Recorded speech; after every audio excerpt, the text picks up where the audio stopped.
Christina, would you just kindly just share the agenda so Yes. people could see what we're moving through? Yeah, let me put the link in community. I'll let you know when that's there and I will screen share.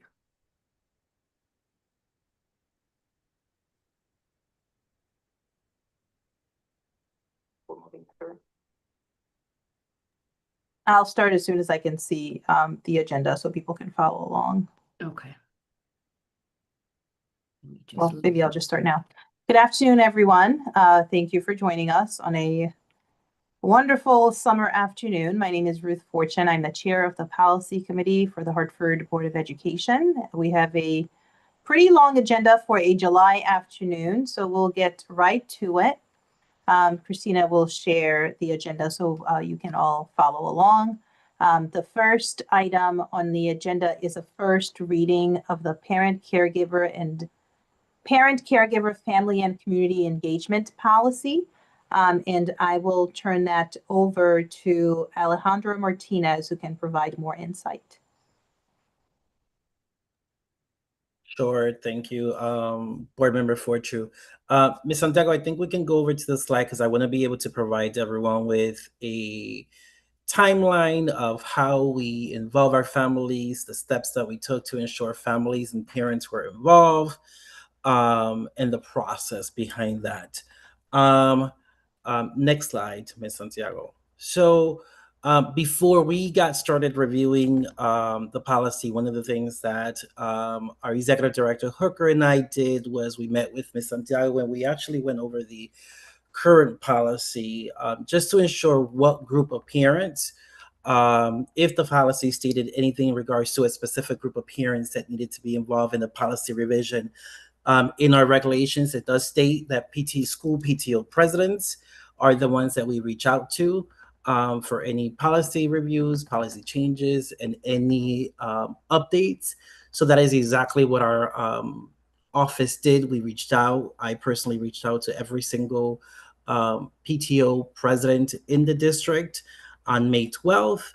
I provided them with a copy of the actual policy for them to review, the original red line that happened. In addition to that, federal legislation, an excerpt from the federal legislation as well, so that they can have it before they can have it, they can review it, they can ask questions before our actual meeting on May 17th. During the week of May 13th through the 17th, myself and Ms. Trish James, which is one of our public allies from our actual department, conducted individual phone calls and follow-ups with every single PTO president, in which out of 39 PTO presidents, 21 of them confirmed that they were actually going to be attending the virtual meeting. That virtual meeting did happen on May 17th. On the week of May 18th through May 20th, we did a follow-up via email with everyone, sending them a quick recap on the meeting that we had on the 18th, not the 17th. On the 18th, just to make sure that every single parent had the chance to provide their input, feedback, even if they were not able to attend, because we did continue to send the current policy, the red line, and the excerpt from the federal legislation. During that meeting on the 18th, we did agree to have an in-person meeting with our parents, to actually have a sit-down meeting with them, being facilitated also, so that way there was someone else facilitating, not necessarily someone from our department. And that meeting did happen the week of June 11th through the 17th, because the meeting was held in person at central office at 5:30 June 17th. We made some calls as well, some reminder emails, and those were done by Ms. Shelley Ramirez from the Welcome Center and myself. So I just wanted to give you all the bigger picture of how we had families involved throughout the process. Next slide, Ms. Santiago. And so on the virtual meeting, even though we had 21 parents that actually were confirmed, when I say parents, specifically PTO presidents, because that is what our current policy states, we had 2 parents in attendance, and actually the in-person session as well, we had 20 PTO presidents that confirmed, and only 2 parents showed up in person to that meeting. Just want to clarify, even though we had 2 parents in the first one and 2 in the other, 2 different parents for each session, so they were not the exact same. So we had a total of 4 parents that PTO presidents that were parents that are able to provide their input in the revision of the parent and community involvement policy. In addition to that, the 2 sessions were not the only times that that PTO presidents were able to provide feedback. From beginning of May to even after our in-person meeting, PTO presidents were able to ask questions, comments, if they had any concerns, and we did not receive any additional comments or concerns from PTO presidents across the district, even after we reached out to them via email or direct phone calls. So that's wanted to give you all the efforts that went into play from the beginning of May to June, when there was a facilitator who actually conducted the policy review with our parents and executive director Hooker and myself. Any questions with that information and that data so far? And then yes, if we could just take a brief pause. I see Board Member Wilson has his hand up, so go ahead. Thank you. And thank you for all of your efforts. How many PTO presidents in total do we have? 39.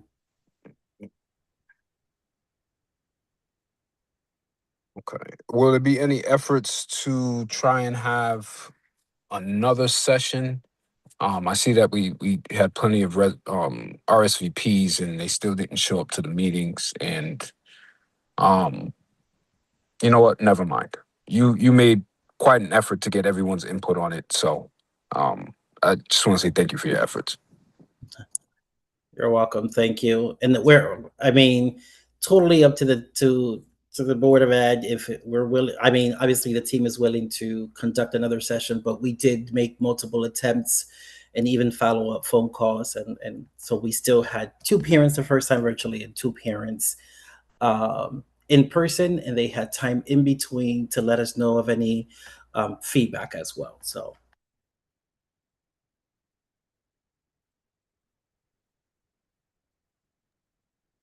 Thank you, Mr. Martinez. I don't think I see any other hands up.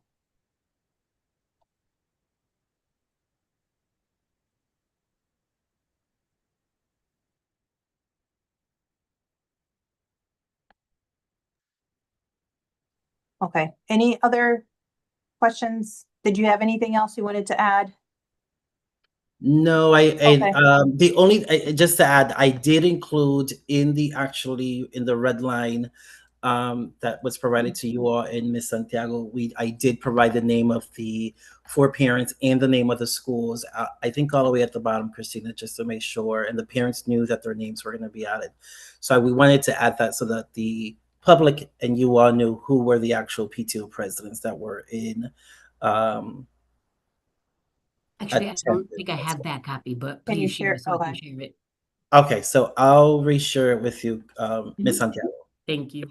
Yeah, Christina, if you just go back to, sorry, I'm like flipping back and looking first name and, more, I'll try to Go up. be consistent. Yes, the first page, the one word that jumps out to me is that they're all equal partners. I don't know that I'd say they're equal partners. I'd say they are all partners.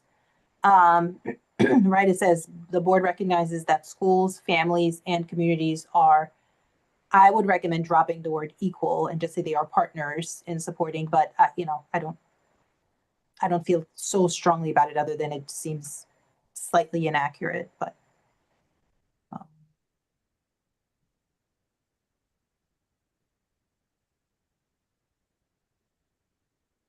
And, I might have more feedback between, now and the second reading.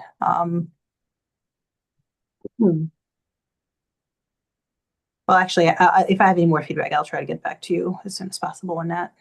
Okay, well, thank you so much. I appreciate you taking time this lovely afternoon to share this information with us. You're welcome. Uh, Thank you. We'll move on to the next item on our agenda,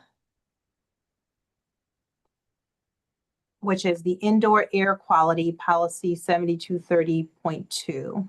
And I will pass it over to Ms. Wilson, who will share more information. Oh, Erin, I know you're not on mute, but I can't hear you. Can you hear me? Yes, now. Okay.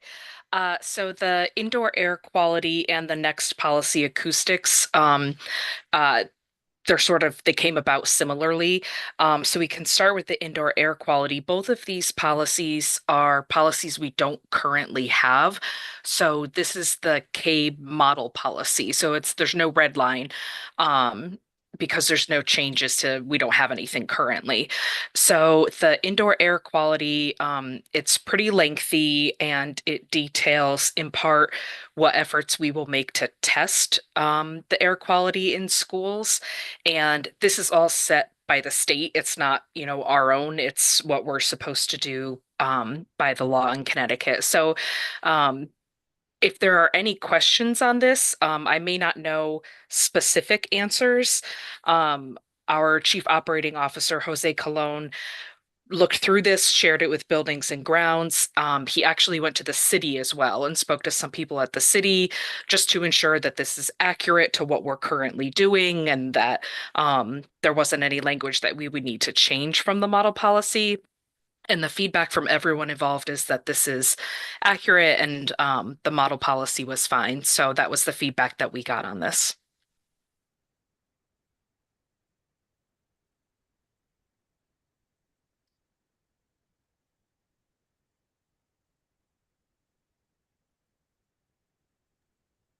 Thank you. Do we have any questions on this?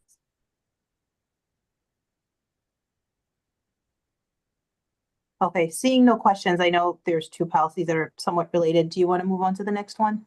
Sure. Thank you. Similarly, the acoustics policy is one that we also don't have, but CABE recommended that we have. This is the CABE model policy about acoustics. This one is quite a bit shorter, so it's quicker to read through. But again, this was reviewed by our Buildings and Grounds and by the city, and they were supportive of using the CABE model policy, that it's accurate to our current practices. Thank you. Any questions on this policy? Okay. Not seeing any questions. We'll move on. We have a second reading for admission placement. And I will turn that over again to Ms. Wilson. So we had the first reading of this policy a few months ago. It wasn't last month, or wasn't the last meeting. So it's been a little bit since we reviewed this. We did the first reading. We received some feedback from central office. There were a couple people who wanted to look through it. So we put the second reading on hold, and we got some more feedback. Ultimately, the feedback was to not make changes to what we had presented in the first reading. So although it's been a while, it's the same thing that was presented before. If anyone has any questions, I know more about sort of went into this policy. Mainly the main change that we made is that children need to be 5 years of age or older on or before September 1st rather than January 1st, because that was a change to the state law. So we had to make our policy reflect that. And since we were updating that, we took the opportunity to update a couple other things. For example, it said in the policy that we collect all children's social security numbers at enrollment, but that's not actually our practice. So we deleted that and just made sure everything that was in the policy is aligned with our current practices.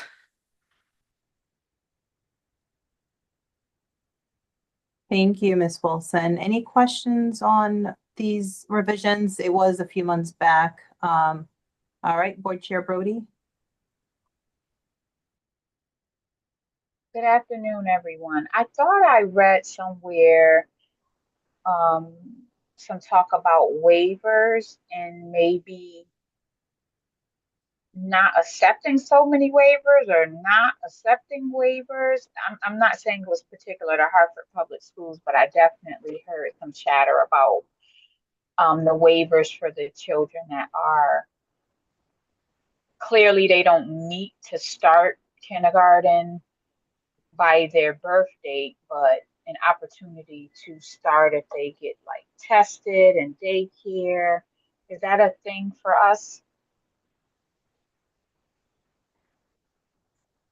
Are you saying that there's flexibility to not abide by this law? You could take I've kids heard who are that. younger? Yes, but there's a criteria. And unfortunately, Chief I don't know David anything about that. Gooch is I on we can also I on can I can vacation. ask. Yeah, I can ask offline that there is. And I will get Yeah, back if to you're all. yeah, like there is an opportunity, but I know you may be absolutely smart enough, but I know some of the reasons for the change was more than just academic. I believe it was some social maturity too, but Ms. Santiago, you could just get me that information. Okay. You know what we could also do? We could also bring it back to the academics team and perhaps like develop a section that talks about waivers if that's something that's applicable. Oh, actually, let me see if that's in the regulations. I don't think so, but All right, while you're checking the regulations, are you trying to do that in real time, Ms. Santiago? yeah. Okay, I will turn it over to Board Member Daricel Ledger. Thank you so much, and good afternoon, everyone. So I had a question or just a mention along the same lines with regards to the waiver. So for children who are perhaps in Montessori, usually with the Montessori program, children will begin, it's, 2 years, 9 months, or just before their 3rd birthday. So with this new policy, it would be, they would either have to start the primary program later, or they would have to do an extra year in of pre-K. So I know that with regards to the waiver, parents who have children in the Montessori program who would like for their children to be in kindergarten a little bit earlier, because of the way the Montessori, the Montessori cycle works, those parents are able to sign the waiver, and their children can enter kindergarten a little bit earlier. Please don't quote me on that. I know that this was the case, so I don't know if this still is the case. So this might be one of those exceptions. I did not find anything there, but not only will I ask our team, but our attorney, Ann McCarthy, is also going to be looking into that. Thank you. And I'm Can I lifting add, Madam Chair? After Attorney Wilson. I'm lifting the I feel like maybe we should add a section that's like the waiver section, because it sounds like that's probably going to be a level of questioning that we're going to get from our wider community. So when we take this back to the team to add clarity to this policy, we'll have like a waiver section. I just dropped something in the chat from our website on the waiver/assessment policy. So yeah, that could be incorporated in here. I think that'd be nice. Can we possibly, maybe not we, but when I say we, Hartford Public Schools, actually dig into waivers? Because if we have all these waivers and it's everybody can get a waiver and it's defeating the purpose of why the state thought this was very important to begin with. I think before we're even getting too far into making certain group like Montessori, oh, just because you're in, pre-K 3, you shouldn't, and you could just sign a waiver. like I would like a waiver, like criteria, and match it up with why was this even created in the first place, to have better outcomes for students. So I just want to understand that part. While we're thinking about, or even before we're like just putting certain things into the policy, to understand this a little bit better. Yeah, the website does say there's an assessment that's administered and that a team, makes that decision after the family submits the application for the waiver. I am curious as to what that entails. Yeah. This is Ann McCarthy. I can look into it and get an answer for you. Did we say this was a first read, or where are we with this policy? This is the second reading, but we can try to revisit it in committee again. First reading. Yeah. Could we flush it out here a little bit more before it goes to the full board? Okay. Thank you.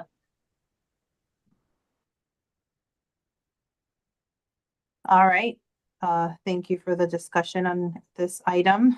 The next one is a little bit new to us. It's naming request, but as you all know, we have two different individuals wanting to name the same facility, or the same football field at Buckley. We also have the other renaming request for Hartford Public High. I welcome any thoughts you have on any of these three, but in particular, if you have any specific thoughts about how to approach the competitive nature of the same field being sought out by two different individuals. I'm inclined to encourage them to speak to each other and see what compromise they might come up with instead of us trying to figure this out for them. But I'm curious to hear what your thoughts are.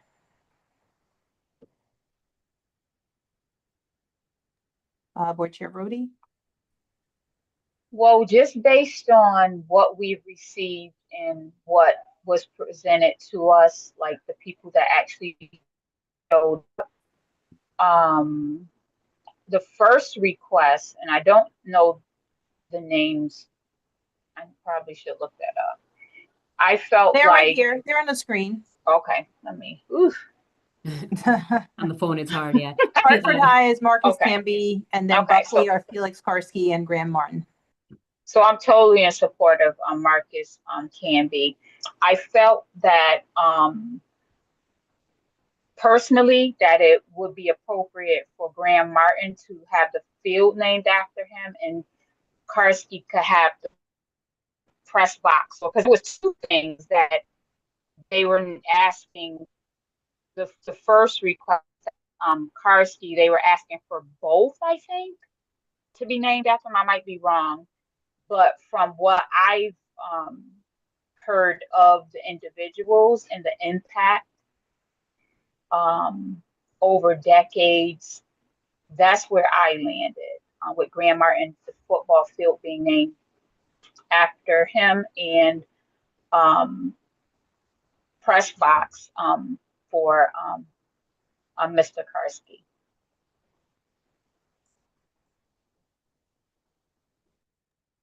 Thank you. Attorney Wilson? I'll offer this if it's helpful to the board. When we did classical, I convened a work group internally with like the building principal, other individuals to come together, and we did a memo for the board in terms of things that they wanted the board to be aware of as it pertains to the naming. So I'm happy to do that if that's helpful in this process to advise the decision making.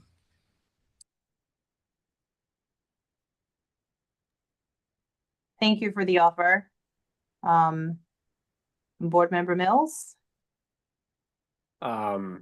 Yeah, I think Attorney Wilson's recommendation is a good one. I have no qualms about Marcus Camby, although I do want to point out that I did raise the issue when we changed the policy about renaming shit after people who are still alive. I figured that we'd get a lot of requests out of the blue, and I would just like to state that I was correct. But yes, I do. On a more serious note, I do think we should go with Attorney Wilson's recommendation and put together a working group where they can talk to the people who are at that school who probably understand a little bit better than I would. The end.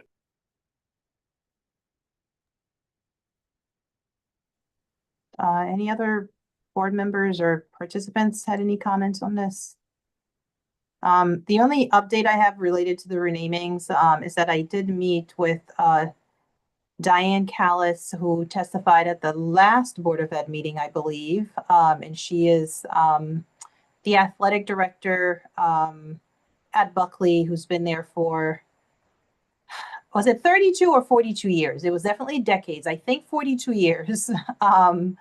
And clearly was very passionate about this. So I just wanted to gain some insight from her. She is reaching out to both families with respect to Buckley, and did ask for a bit more information from us about Karski. So Christina, if you could send her whatever it is that she was curious about, that'd be great. She did speak with Graham Martin's family.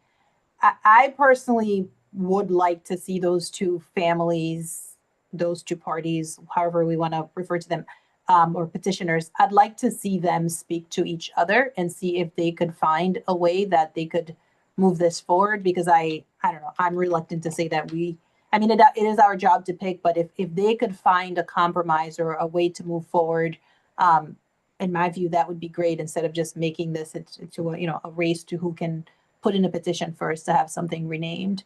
That's kind of my position, but I'm excuse me, I other than that, I'm open to reviewing whoever's requesting these applications.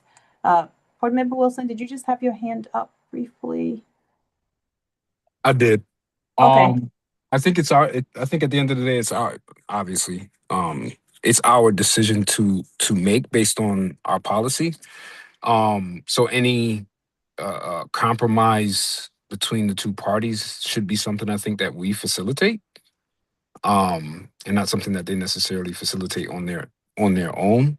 I do think that there is to Shantae's suggestion, I think there's a lot of merit in which is which. Do we have offhand, do we have the request from both parties? Because I do remember one of them asking for either the scoreboard or the field. I think that was the case. Do we have that? We do, and I put them in a Google folder. I just realized I don't think I sent that to the whole group, did I?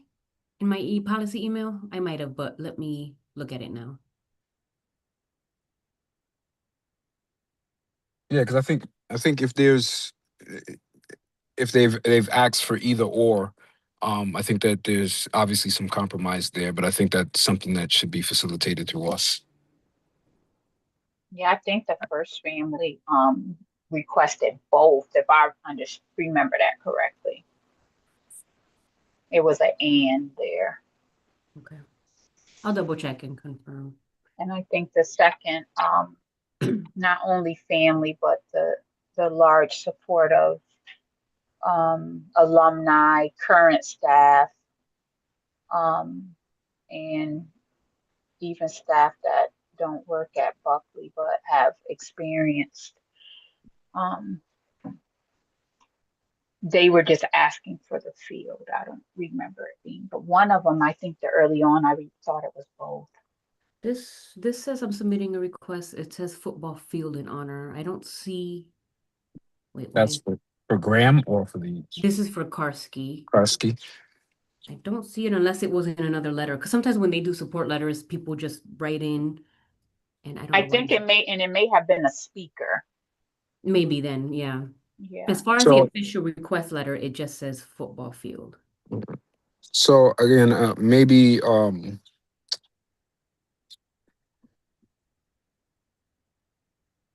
yeah, I think if we're actually looking to have the two parties speak and come to a resolution, honestly, it's not for them to make the decision, it's on us. So I just feel like we should be facilitating anything like that if that's the direction that we want to go in. So I just found it confirmed. It was actually Graham Martin's request letter that does say football field and press box Copy.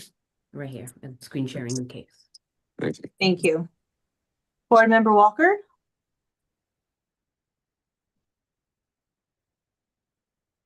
Yeah, sorry, the lighting's bad where I am. I also wanted to lift up what Board Member Wilson talked about. I think it would be helpful in the process to know the full range of options that we have, field, scoreboard, stadium, or whatnot, because in the final decision, I understand that I know what they're asking for, but I do agree that the board can make a final determination that appears and seems equitable based on all the feedback and support. And it would just be helpful for us to know what our full range of options are. That's all, beyond what they're actually asking for. That would be all I would lift up in support of basically what Board Member Brody was suggesting. Interesting. Yeah, I'm inclined to say personally, I would be going the opposite direction. I think we should only be considering the scope of what they're asking rather than expand. What else could we rename after you when you've asked for A? Could we also do A, B, and C? I think they're asking for specific space because that space has particular meaning. Saying we'll name, I'm inclined to feel like we're just causing more headache for ourselves and also potentially not honoring the spirit of people are seeking this because it has personal meaning to that person. I don't know. I think that just let me the clarify, waters. Chair. What I'm saying is, if the range is, I'm being clear. I'm not trying to expand it. What I'm saying is, if the options are scoreboard and field, one person's asked for both the scoreboard and the field. I'm just suggesting the board could actually say, one person gets the field, one person gets the scoreboard. That's all. I'm just saying, I don't know what the full range of options are. I'm just saying, do we have that flexibility to do all or none or split? I just want to know what our options are in that way.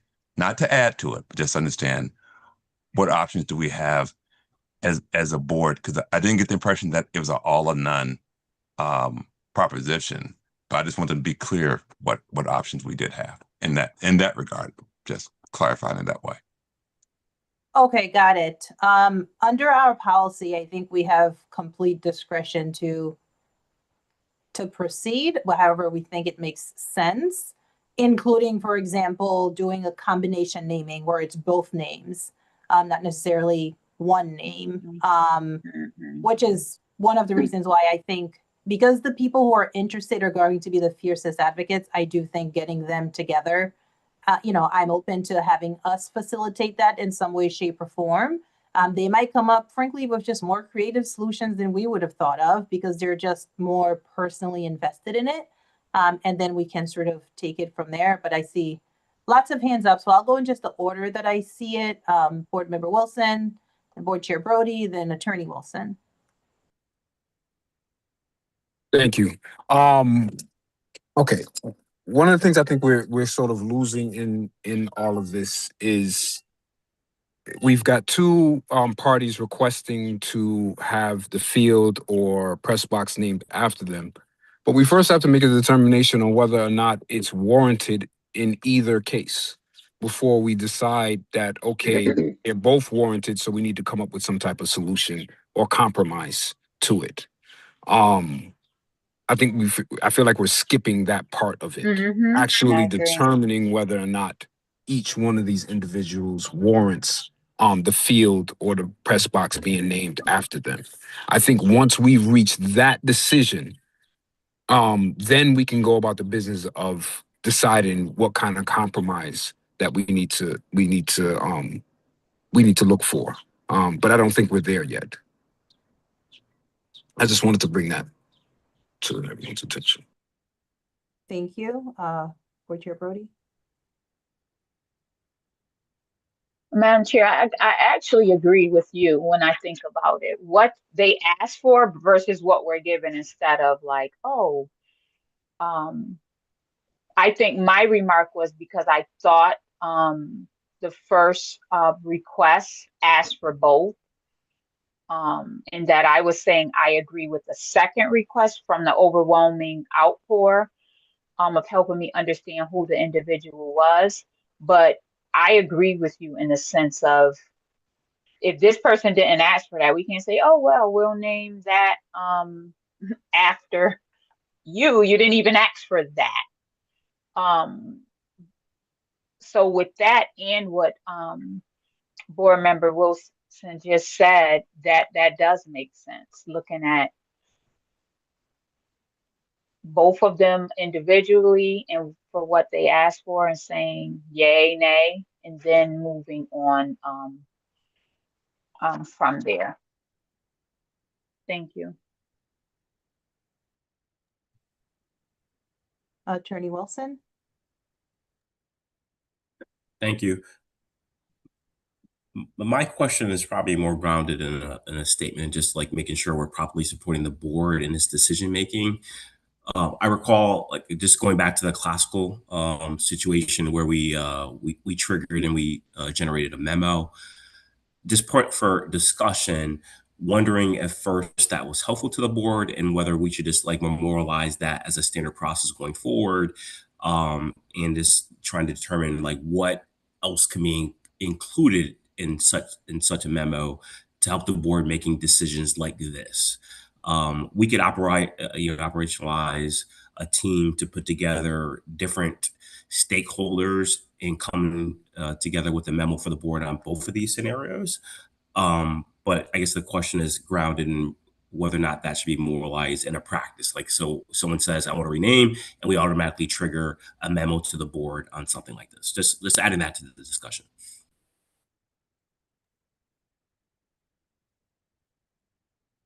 Thank you. Thank you for the full range of suggestions and ideas.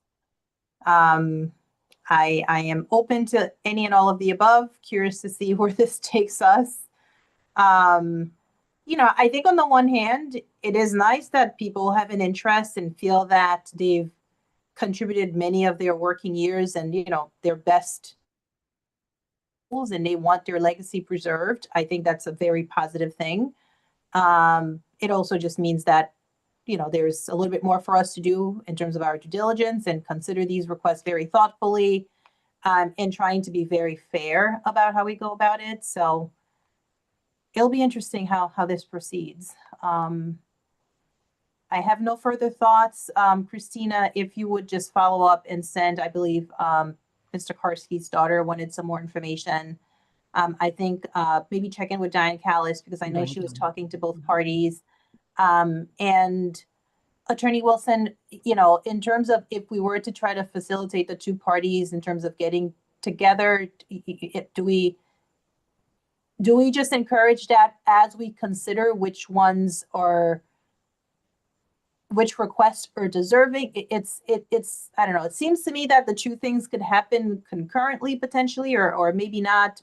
I'm flexible. It does seem like this is going to take some more time for us to decide. And I'll, you know, the parties have been reaching out to me, so I'll try to follow up with them and at least tell them that we don't have an exact timeline yet because they were curious. But other than that, it seems we're fully open to exploring. If anyone wants to do more due diligence and specifically explore particular avenues, let me know. But otherwise, I think Attorney Wilson, I'd welcome your help with just trying to, without making this an entire, you know, different project and adding more demands on staff time, but at least providing some more insight in the form of a memo to the board and maybe some guidance on moving forward would be helpful. That's all I have. Any final thoughts from anyone else? Otherwise, this concludes our meeting. Mr. Wilson has his. Oh, I'm sorry, I don't see his. Let me just scroll. Oh, go ahead, board member. Yeah, I just want to say it again. And this is with all due respect to the people who are applying for this. It's our job to do our due diligence on each individual to make a decision on this. we cannot be starting from a place of the answer is yes. The answer could be no, is all I want to lift up. We do our due diligence on each individual person, and then let's decide whether or not it's warranted for each individual person. We're the ones making the decision. Our policy, we need to set the bar for what that actually looks like, and not just come from a place of, we don't want to say no and we need to find some compromise. So I just want to, and that may end up being the case, but we need to do our due diligence on each application to determine whether or not it's even warranted. So, repeat myself, but I just wanted to make sure that was clear. Thank you, Attorney Wilson. And I agree with everything that was just said. I'm just looking at it through the lens of like, what can we do here internally to make the board's job easier? So with that said, we're happy to do memos, get the folks necessary together to have conversations, to engage our stakeholders, so the board has everything they need to make a decision on what's in front of them. And can actually do it in this case and give a report to the board within 30 days. Okay, that sounds great. We'll take any memo or any guidance that you think would be helpful. Board Member Walker. Hey, I just I'm also feel like I'm kicking a dead horse here, but I'm gonna maybe give Chair you the action to maybe note what the next steps are, because I've heard Board Member Wilson's perspective, and I totally agree with them. There was no comment that I felt that was said that implied a yes was even considered, and so I do think maybe let's put down and more like what next steps are, because my sense always is next steps should be evaluate and to consider, and so when I talked about all our options, really, what I'm really saying, maybe from a clarified way, is maybe as a chair, maybe put down what our really next steps really are. And I think Board Member Wilson kind of just laid it out. I think that way it's really clear as we're talking about this, is always in the context of us doing evaluation and due diligence and all of that. I thought it was understood, but maybe it should be fairly more documented. That's what we're actually going to be doing in each of these cases. I was hearing that a little bit, even what Attorney Wilson was saying, to kind of memorialize what should be and what is a good process for us to follow in every case. I will just leave it there for your consideration, whether next steps be kind of distributed for everyone so they know what the next steps are in the process. Madam Chair, may I add that I think this has been like for a few months already. So for us to be prepared within the next 30 days to have what we will move forward with, and all the other things can happen in between now and then, but within a month's time for us to aim to have a something ready to actually to go forward to the full board, whatever that may be, through the process, through Attorney Wilson helping us and through the sentiments of Board Member Wilson.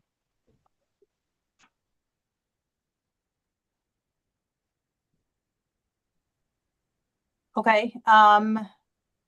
So what I have mentioned, gosh, I don't remember if it's both families or one of the two families, is that they should reach out to the school itself. I think it was the Karski family, to reach out to the school and see what the school's thoughts would be. They were also the first family to request it, right? The first of the two. Correct. And I think the sense that I got from the Martin family is that they already are in touch with the school by just virtue of who's come to testify in front of us. That the school's already sort of plugged in and aware of that. I don't see how this doesn't become just a very uncomfortable decision if we don't have these two parties talk to each other. Because I mean, I feel like with the classical renaming, I just remember when they talked to different stakeholders and they reached out to the school and brought in more people, it became sort of very organic what the way to proceed was, and the friction sort of resolved itself. And I wonder if that could happen in this instance as well. With the caveat that, yes, I don't think we make a decision as to what's being renamed, if we want to rename at all, until we're taking that vote. But I don't think that should prevent us from encouraging these parties to speak with each other and sort of see if they have any other thoughts, now knowing that two different families are seeking that renaming. So that was kind of my thought. Attorney Wilson? Great points. And just to that point, like in any situation like this, with the work groups that we have convened in the past, have had like the building principal on them, et cetera, and just sharing that to further the conversation, that sometimes the conversations that are happening in the building might be things that we're not privy to, but like those were things that were communicated out to this board in the classical situation to help advise the decision-making in terms of things that the staff and other folks in the community that were privy to the principal that they wanted this board to be aware of. So I just kind of flagging that some of the stuff that we're discussing, we could make sure the board is advised of in the context of those kind of smaller work groups to help the board make these kind of decisions. Thank you. Yeah, so I guess next action items more clearly is that I think I don't think we'll be voting on this at the next August board meeting, but I do believe the Karski family will want to speak with us, and I think it will just be during the comments. I recall that didn't the Martin family come to one of these, like the policy meeting, and presented to us? That was my recollection, and maybe that's what we offer to the Karski family. But the sense that I got from an email from them was that they felt that somehow the other party was getting more access to us in some way, shape, or form, which, if that's the case, it certainly hasn't been because of anything of my doing. I think it's just how things unfolded. But if I'm already sensing a feeling of this person's being heard maybe better or with just more attention than I am, and I think getting them together in the same space could be good. And if board members want to attend one of those meetings, they're welcome to. Maybe we do a Zoom meeting when we flesh it out a little bit more. That's where I lean. But I think next immediate steps, Attorney Wilson, whatever you can provide to us that's not taxing to your team or whoever else will be working on this. I do think following up with both parties, or all three for that matter, encouraging that they speak with the schools. The Martin family seems to have done that quite a bit. I think the Hartford High School also seems to have done that quite a bit. So it's really one of the three petitioners at this point. That's where I stand, because otherwise I think this just becomes very political and just very messy personally. So. Madam Chair, I think to your point, because if that's the fee. You just went off. I can't hear anything. Yeah, I can't hear her either. It's not a matter of us entertaining. Sorry, you got cut off. Can you start person. from the beginning? You got cut off entirely. Can you just start with your thought again? No, I was saying, am I clear at all? Yeah. Yes, now we can hear you. Okay, so I don't think if it feels like more attention, I just feel like is more so that an individual is so intertwined through their actions and legacy. They're just intertwined into the staff that's still there, the people who are still lingering around, people who still are part of this community and very vocal about it. So I don't think it's anything that has to do with us. It has to do with a legacy and impact of an individual that's seems like more present, and especially if we have staff that's still feeling that person's impact in their life as they're still continuing today. So it's not that we're giving anybody more airtime. It's that their legacy actually is speaking for them in a way. Because I that's just how I feel with those who have said things to me while I'm with you guys at the meetings and separately in the community. So is the person's legacy speaking for them? And it may seem louder, but it is not as a result of anything we're doing.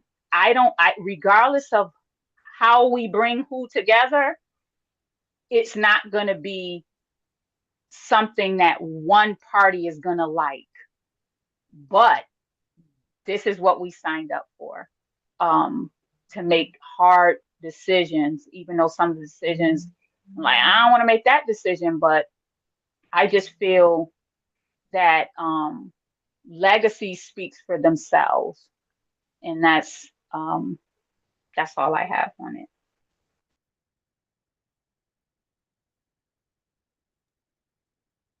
Thank you. Not seeing any other hands up. Christina, you had a couple of questions. Do we move forward with the Marcus Camby, or do we just hold all three? Do we have, maybe by just show of hand, who thinks we should move forward with Marcus Camby at the August board meeting? Okay, so 2. No two brainer. people. And 3. Sorry, Mr. Wilson, were you, Board Member Okay. Wilson, did you also? Okay. Sorry, wasn't following directions. Okay, no, that's fine. Maddie Okay, dropped so them. 3 people feel like we should move forward with that one at the August board meeting and vote on it. Okay, I'm fine Tyrone, with it. you don't have a say? Well, I mean, I'm fine with that. The only thing I would say is if we're trying to do the memo now as like a sort of new process, maybe let's be consistent and make sure that we have a memo from Attorney Wilson with respect to Hartford Public High as well. So that way the same procedure is followed. But I don't feel strongly one way or another. Attorney Wilson, did you want to comment on that? Do you think you should also do a memo on that one, or is that just an overkill, or what are your thoughts? I could turn around a memo very fastly on the Hartford High one. Is the thought that that's for the August meeting? Yes. It seems folks would like to have that not linger longer. So yes. Absolutely. I could absolutely have a memo in advance of that meeting Okay. for Marcus Okay. Camby. Yep. Okay. All right. Super. Okay. So then we'll move forward with that one, and the other 2 will require further deliberation. Wonderful. It is 5 minutes to 6. Thank you all for your time. And I would mention that 1/3 of our attendees right now have the last name Wilson. What are the odds of that? Highly unusual, I think. If my husband was here, he'd actually try to compute the odds, which would roll my eyes. But all right, have a good afternoon, everybody. Take care.